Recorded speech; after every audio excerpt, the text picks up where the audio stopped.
Hello दोस्तों, स्वागत है आपका रंजित की पाठशाला में। चलिए दोस्तों, आज जो है हम बात करने वाले हैं, इस क्लास में मैं टैग वर्ड के बारे में पढ़ाने वाला हूं। दोस्तों, टैग वर्ड क्या है, सबसे पहले इसको हम लोग जान लेते हैं। टैग वर्ड ऐसा भी कोई बहुत भारी चीज़ नहीं है। आपको टैग वर्ड यानी कि कुछ वर्डों को याद रखना है। उसका प्रयोग जो है कि बार बार रिलेटेड के एग्जाम में होता है, या फिर आप जितने भी पुस्तक पढ़ेंगे आपको इसमें ध्यान रखना है ये टैग वर्ड किस में आते हैं। यानी कि आप पॉजिटिव में हैं, आपका आंसर पॉजिटिव में जाएगा, नेगेटिव में है तो आपका आंसर नेगेटिव में जाएगा।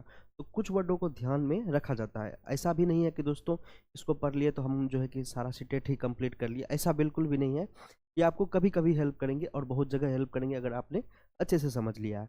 तो डिपेंड करता है कि आपने समझा कितना है और किस प्रकार से आप इसको बना रहे हैं। ठीक है दोस्तों, हम लोग शुरू करते हैं।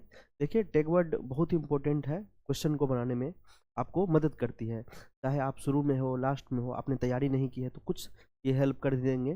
ठीक है दोस्तों, अंत में मैं आपको कुछ क्वेश्चंस दिखाऊंगा हाल फिलहाल में पूछा हुआ, आप उसको कैसे हल कर सकते हैं, इस चीज़ों को भी मैं दिखाने वाला हूँ। ठीक है दोस्तों, देखिए, जब भी आप एग्जाम स्टार्ट करेंगे तो आपको क्या है दोस्तों, इन सब चीज़ों को ध्यान में रखना है। ठीक है, देखिए, नेगेटिव क्या होता है, जैसे कि अब सवाल का ही मैं बात कर रहा हूँ। जैसे कि यहाँ पे कहीं पे केवल का उपयोग होगा, क्या होगा दोस्तों, कहीं पे केवल का उपयोग होगा, मात्र का उपयोग होगा, सिर्फ या ही। ये सभी चीज क्या है, सिर्फ मतलब सिर्फ मैं ही मतलब मैं ही सिर्फ, इस तरह वाला कहीं भी बात रहेगा, ये जो है कि निगेटिव टैग माने आता है। रटना, याद करना, कंठस्थ करना, इन सभी चीज़ों को जो है कि शिक्षा में जो है कि निगलेक्ट किया गया है, सीखने में भी निगलेक्ट किया गया है। बाल केंद्रित पढ़ाई जो भी होती है, सभी चीज़ों को क्या है, आपको देखे होंगे, नई शिक्षा नीति हो या जो भी हो, उसमें क्या है, लर्निंग बाय डूइंग होती है। ऐसा नहीं होता है कि याद करके करना है, कंठस्थ करना है, नहीं, जो है कि लर्निंग बाय डूइंग करके सीखने पे बल देता है, समझे। तो इसी प्रकार, और दंड, सजा, समस्या, बोझ, हतोत्साहित, ये सब क्या है।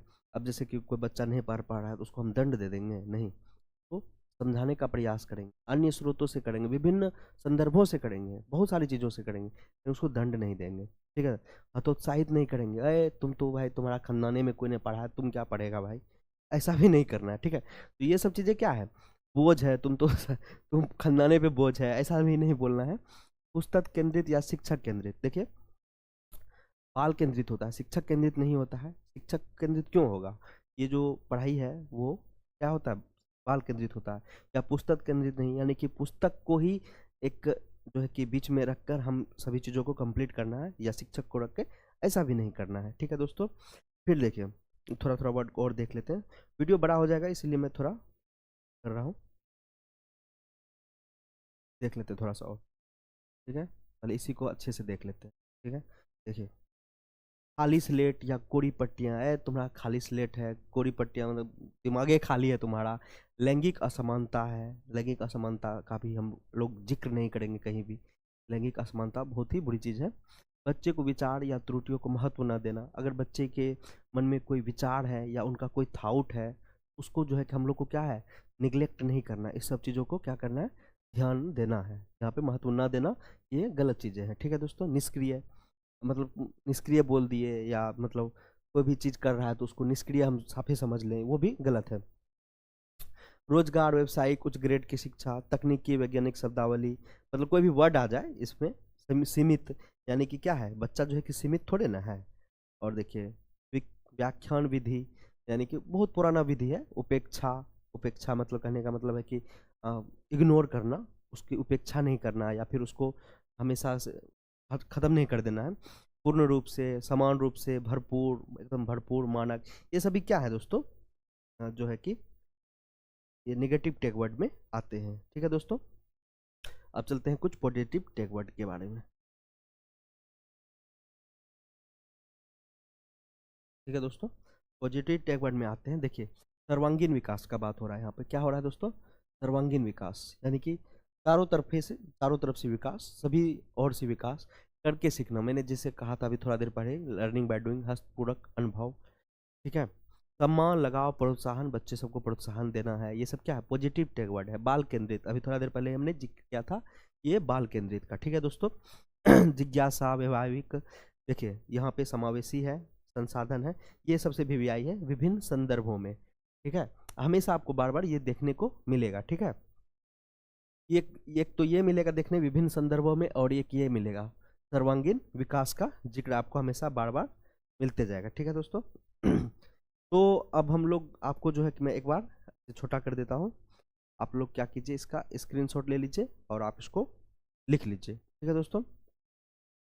स्क्रीनशॉट ले लीजिए, लिख लीजिए, जो भी करना है कर लीजिए, पर आपको ये हेल्प करेगी। कैसे हेल्प करेगी, चलिए मैं आपको नीचे दिखाता हूँ। क्वेश्चंस पे हम लोग चलते हैं, ठीक है दोस्तों। देखिए पहला क्वेश्चन हमारे सामने है जुलाई 2024 का, ठीक है दोस्तों, जुलाई 2024 का है। इसमें कहा गया है शिक्षार्थी अधिगम प्रक्रिया में व्यस्त और सक्रिय रूप से शामिल महसूस करते हैं। अधिगम प्रक्रिया, अधिगम के बारे में मैंने पढ़ाया भी है। अधिगम प्रक्रिया में जो है कि व्यस्त और सक्रिय रूप से शामिल महसूस करते हैं। वो अपने आप को, कोई भी आपने जो है कि काम दिया है या फिर उसका जो सीखने की प्रक्रिया है, अपने आप को महसूस करता है कि नहीं मैं सीख रहा हूँ, मैं इसमें हूँ, इस लर्निंग प्रोसेस में मैं हूँ, ठीक है। वो कब महसूस करता है, ठीक है। देखिए तो फिर यहाँ पे अगर हम लोग निगेटिव टेक वर्ड और पॉजिटिव टेक वर्ड से बनाने का बस प्रयोग करेंगे, यहाँ पर हम लोग नियम से नहीं चल रहे हैं, ठीक है। थोड़ा सा उस चीज़ों को मैं प्रयोग करके सिखाने जा रहा हूँ। जुलाई 2022 करते हैं, उसके क्या है, उनके पूर्व ज्ञान को पृथक किया जाता है और नकारा जाता है। देखिए नेगेटिव टेक वर्ड आ गया, नकारने का बात नहीं है। उनके पूर्व ज्ञान को क्या करना है, आपको वैल्यू देना है। तो ऐसा नहीं है कुछ नहीं जानता है तो मतलब, या कुछ जान रहा है तो उसको निगलेक्ट कर देंगे, नहीं। हो सकता है कि कहीं चीज़ का सिखावा किसी और चीज़ में वो प्रयोग कर रहा है, ऐसा भी हो सकता है। पूर्व ज्ञान है उसके पास, ठीक है, वो सीखा कहीं और, उसका प्रयोग कहीं और कर रहा है, हो सकता है इस तरह से। तो आपको पूर्व ज्ञान को भी वैल्यू देना है और उसको क्या क्या है, अलग नहीं करना है और नकारना भी नहीं है, ऐसा समझे। गतिविधियां उनके संदर्भ से संबंधित होती है, ठीक है। फिर क्या है, अधिगम को बल, दोहराव और रटने पर होता है। शिक्षार्थियों की सामाजिक भावनात्मक आवश्यकताओं की उपेक्षा की जाती है। देखिए ये लाइन जो कि आपको सही लग रहा है, गतिविधियां उनके संदर्भ से संबंधित होती है, एक लाइन हमको ये सही लग रहा है, ठीक है दोस्तों। आगे भी देख लेते हैं। पहले आपको नेगेटिव टेक वर्ड में सब में क्या है ना, आपको पहले सभी में चेक करना पड़ेगा। एक सही लग रहा था, इसको रोक देते हैं, ठीक है, सही लग रहा है। गतिविधियां उनके संदर्भ से संबंधित होती है, यानी कि जो भी गतिविधियां हम करवा रहे हैं उनके संदर्भ में, यानी कि उससे रिलेटेड होती है, ठीक है। कैसे, अधिगम प्रक्रिया में, समझे। देखिए फिर क्या है, अधिगम का बल दोहराव और रटने पर होता है, ये तो निगेटिव हो गया। हमारा क्वेश्चन क्या है, यहाँ पे पॉजिटिव है, पर ये सब क्या है, ये पूर्व ज्ञान ये सब को नकार दिया तो क्या हो गया, निगेटिव हो गया। यहाँ पे रटने पे बल दिया, ये भी क्या हो गया, निगेटिव हो गया। शिक्षार्थियों की सामाजिक भावनात्मक आवश्यकताओं की उपेक्षा की जाती है। देखिए सामाजिक भावनात्मक, आखिर विद्यार्थी है तो उसके सामाजिक भावनात्मक चीजें तो होंगी, उन्होंने जो समाज में सीखा, जो भी चीजें हैं, हमको उसको इग्नोर थोड़े ना करना है। यहाँ पे क्या उपेक्षा की बात की जा रही है। थोड़ा देर पहले ही नेगेटिव टेक वर्ड में हमने उपेक्षा देखा था। अब देखिए अगर हम नेगेटिव से ही काट दिए, ये भी काट दिए, ये भी काट दिए, यहाँ पर रटने वाला बात था, यहाँ पे उपेक्षा वाला बात था, ये तीन ठो काटिए दे तो स्वाभाविक एक आंसर क्या निकल के आ जाएगा, ये पॉजिटिव निकल के आएगा और इसका आंसर यही होगा। यानी कि शिक्षार्थी अधिगम प्रक्रिया में व्यस्त और सक्रिय रूप से शामिल महसूस करते हैं जब गतिविधियां उनके संदर्भ से संबंधित होती है, ठीक है। अगर गतिविधियां हम उसी से रिलेटेड करवाएंगे तो स्वाभाविक बात है कि वो उसमें घुसे रहेगा, अपने आप को उसमें एक्टिव महसूस करेगा, ठीक है दोस्तों। इस क्वेश्चन में आपको कुछ बड़ा सा तीर नहीं मारना। देखिए जुलाई 2024 का मैंने क्वेश्चन लिया है, ठीक है। एक क्वेश्चन मैंने आपको बनाने सिखाया कैसे बनाना है, ठीक है। चलते हैं आगे। तुम्हें देखे मेरी आंखें, चलिए देखिए एक समावेशी कक्षा में, समावेशी कक्षा समझ रहे हैं, सभी को समान रूप से जो है कि उसमें पढ़ाना है, देखना है, आपको कोई भेदभाव नहीं होता उसमें, समावेशी कक्षा में, ठीक है। समावेशी कक्षा में क्या है, समावेशी कक्षा में क्या है दोस्तों, चलिए इसको देखते हैं। क्वेश्चन हमारा पॉजिटिव लग रहा है तो हमको क्या है, एक नेगेटिव को जो है कि काट देना है, पॉजिटिव में ही आंसर देना है। अगर हमारा क्वेश्चन पॉजिटिव में है तो पॉजिटिव में ही जवाब आपको खोजना है, ठीक है। तो देखिए काटने का बात हम बात कर रहे हैं, नेगेटिव काट देंगे तो स्वाभाविक है पॉजिटिव बचेगा ही। देखिए सभी बच्चे समान पाठ्यचर्या का पालन करते हैं और सभी शिक्षार्थियों के लिए समान शिक्षा शास्त्र अपनाया जाता है। ये क्या है दोस्तों, देखिए समावेशी कक्षा है और इसमें क्या बात कर रहा है, सभी शिक्षार्थियों के लिए समान शिक्षा शास्त्र अपनाया जाता है। पहली नजर में आप क्वेश्चन पढ़ेंगे तो आपको ये सही लगेगा, ठीक है। इसको आप क्या करेंगे, पॉइंट को इसको छोड़ देंगे, फिर आगे बढ़ेंगे इसमें। चलो मान लीजिए आपको समझ में नहीं आया। विशेष बच्चे हमेशा अपने पाठ्यचर्या पर कार्य करते हैं। यहाँ पे बात हमेशा है, हमेशा वाला बात है, ठीक है दोस्तों। एक तरह से नेगेटिव टेक वर्ड है। सभी बच्चों की कक्षा की गतिविधियों तक पहुंच है और वह कक्षा की क्रिया में शामिल है। ये तो आपको क्या है, ये पॉजिटिव लग रहा है, ठीक है। विशेष बच्चों की जरूरतमंद और आश्रितों के रूप में देखा जाता है। विशेष बच्चों को क्या करते हैं, जरूरतमंद और आश्रितों के रूप में देखा जाता है। ये ऐसा नहीं है, समावेशी कक्षा में क्या होता है, समान होता है। अब यहाँ पे देखिए, समान पाठ्यचर्या का पालन करते हैं, ठीक है। समावेशी कक्षा में क्या है, समान पाठ्यचर्या का पालन, सभी शिक्षार्थियों के लिए समान शिक्षा शास्त्र अपनाया जाता है। अब यहाँ पे देखिए, दो ठो अगर काट देंगे तो अब दो ठो ये बचेगा, इसी में से आपको चुनाव करना है। तो आपको जो बेस्ट लगेगा ना दोस्तों, इसमें देखिए, सभी बच्चों की कक्षा की गतिविधियों तक पहुंचे। जो भी हम लोग गतिविधि कराते हैं सभी बच्चे उसमें शामिल हो रहे हैं, तभी ना एक समावेशी कक्षा का जो है कि माहौल बनेगा। सभी बच्चे यहाँ पे क्या है, गतिविधियों में शामिल है और वह कक्षा की क्रिया में भी शामिल है। तो यही समावेशी कक्षा का जो है कि एक जो है उदाहरण के रूप में है, समझे दोस्तों। यहाँ पे पॉजिटिव निकल के आया। आप देख रहे हैं नेगेटिव दो ठो हमने काट दिया, उसके बाद दो ठो बचेगा तो आपको उसको बेस्ट चुनना है, ठीक है। समावेशी कक्षा में यही चीजें होती है। आगे बढ़ते हैं। 1 अगस्त 2023 का क्वेश्चन है, चलिए देख लेते हैं। मैं बस हल्का सा सिखा रहा हूँ, ठीक है। देखिए, निम्नलिखित में कौन सा विफलता के लिए आंतरिक आरोपण का एक उदाहरण है। आंतरिक आरोपण मतलब खुद को दोष देना, समझे, एक उदाहरण है। ये देखिए, क्वेश्चन पॉजिटिव है, ठीक है। देखिए यहाँ पे अब बातों को समझना है। मुझे निम्न ग्रेड प्राप्त हुआ क्योंकि शिक्षक कठोर तरीके से आंकते हैं। कठोर तरीका से आंक रहा है मतलब कर रहा है, ये क्या है, एक तरह से निगेटिव हो गया, ठीक है। मैं परीक्षा में फेल हो गया क्योंकि मैंने पर्याप्त पढ़ाई नहीं की। यहाँ पे बात क्या हो रहा है दोस्तों, आंतरिक आरोपण का। आंतरिक आरोपण हो रहा है, यानी ये पॉजिटिव लाइन में जा रहा है। ये खुद को दोष दे रहा है कि नहीं, कहीं ना कहीं मेरा भी गलती है, इसको रहने देते हैं ओके में, ठीक है। शिक्षक के पक्षपाती होने के कारण मुझे अच्छे अंक नहीं मिले। अब इन्होंने आंतरिक आरोपण तो नहीं हुआ, इन्होंने क्या किया, दूसरों पे आरोपण कर दिया। शिक्षक का ही पक्षपाती होने का कारण मुझे अंक से मैं परीक्षा में फेल हो गया क्योंकि मेरा दोस्त मेरा ध्यान भटका रहे थे। होता है, ये बात भी सही है, जो है कि ध्यान भटका देता है, हिर पड़ी निब्बी ये सब जो होता है उसमें ध्यान भटका देते हैं। लेकिन यहाँ पे बात जब आंतरिक आरोपण का हो रहा है दोस्तों, ये 2 अगस्त 2023 का क्वेश्चन है। देखिए ये सीधा सा लाइन है, मैं परीक्षा में फेल हो गया क्योंकि मैंने पर्याप्त पढ़ाई नहीं की। कोई दोस्त आपका ध्यान नहीं भटका सकता है, समझे। अगर आप खुद में एक्टिव हैं, आप पढ़ना चाहते हैं, तो आपका ध्यान कैसे भटका देगा, जैबे नहीं करेंगे हम, जैबे नहीं करेंगे तो कैसे भटका देगा, समझे। एकांत, देखिए एकाग्रता, एकांत, ये सब चीज़ें जो है ना बहुत इंपॉर्टेंट है, लाइफ का हिस्सा है। अगर आप जो है कि ये सब चीज़ों का पालन करेंगे ना तो आप सक्सेस जरूर होंगे, ठीक है। तो जो है दूसरों पे आरोपण करने से अच्छा है कि खुद में अगर हम बदलाव लाने की कोशिश करें तो वो सभी चीज़ें आगे बढ़ेंगी, आज नहीं तो कल जरूर, ठीक है। ये 2 अगस्त 2023 का क्वेश्चन था। ये चौथा क्वेश्चन देख लेते हैं। देखिए, विद्यार्थियों की सीखने की शैलियों में विविधता। सीखने की शैलियों में विविधता यानी कि सीखने का जो शैली होता है अलग अलग प्रकार से हो सकता है, विविधता होता है, स्वाभाविक बात है, ठीक है। अलग अलग तरीके से सीखते हैं। देखिए देखिए उसका जो विविधता है, सीखने का शैली है, को महत्व दिया जाना चाहिए और मानव विविधता के प्रतिबिंब के रूप में देखा जाना चाहिए। एक नज़र में क्वेश्चन पढ़ेंगे, ये आपको सही लगेगा, पॉजिटिव जैसा लगेगा, ठीक है। इसको आप टिक करके रख लेंगे, ठीक है। यहाँ की उपेक्षा की जानी चाहिए और सीखने की शैलियों में एकरूपता लाने का प्रयास किया जाना चाहिए। अब देखिए विद्यार्थी है तो अलग अलग ढंग से सीखेगा, तो क्या हम उसको इग्नोर कर देंगे कि उपेक्षा की जानी चाहिए। उपेक्षा मतलब इग्नोर कर थोड़े न करना है, सीखने की शैलियों में एकरूपता लाने का प्रयास किया जाना चाहिए, नहीं ऐसा बात नहीं है।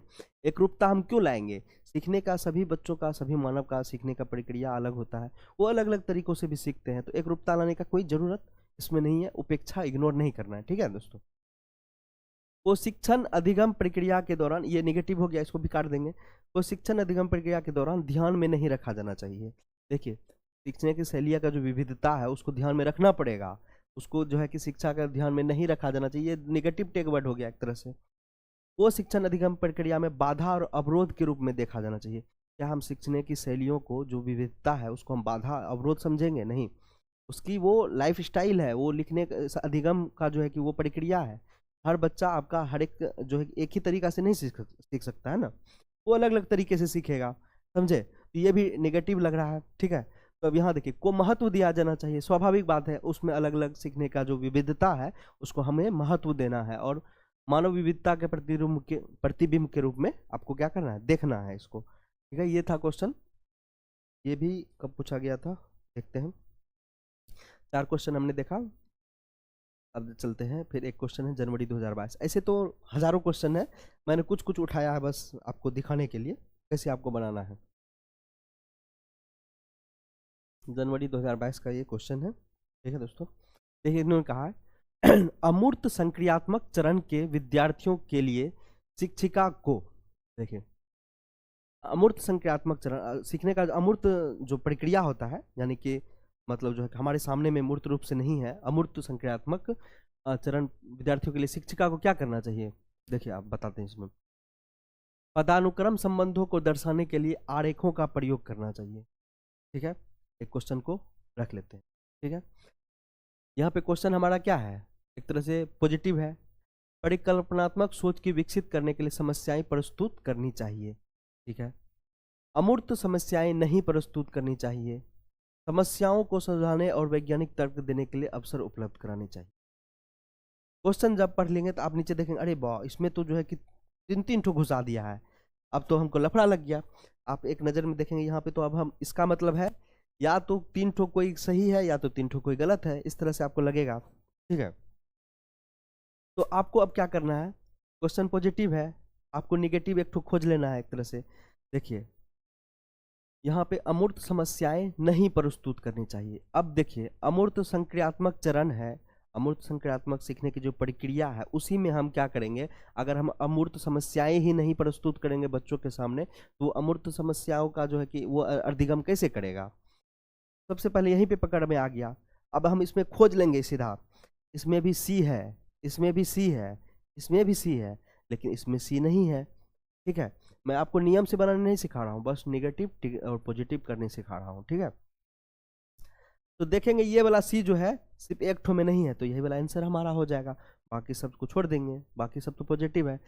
पदानुक्रम अर्थ का प्रयोग कर लेंगे, परिकल्पना सोच विकसित करने के लिए समस्याएं प्रस्तुत करेंगे। अगर हम अमूर्त समस्याएं प्रस्तुत करेंगे उसके सामने, तो वो अमूर्त सोच उसका क्या होगा दोस्तों, विकसित होगा, ठीक है ना दोस्तों। समस्याओं को सुलझाने के लिए वैज्ञानिक तर्क देने के लिए अवसर उपलब्ध कराएंगे, उसको अवसर भी बहुत सारा देना है। ये सब चीज़ क्या है, पॉजिटिव है, लेकिन एक ये जो है अमूर्त समस्याएं नहीं प्रस्तुत करनी चाहिए, ये हमारा नेगेटिव लग रहा था, तो ये हमारा नेगेटिव हो गया, ठीक है दोस्तों। चलते हैं अगले क्वेश्चन की ओर।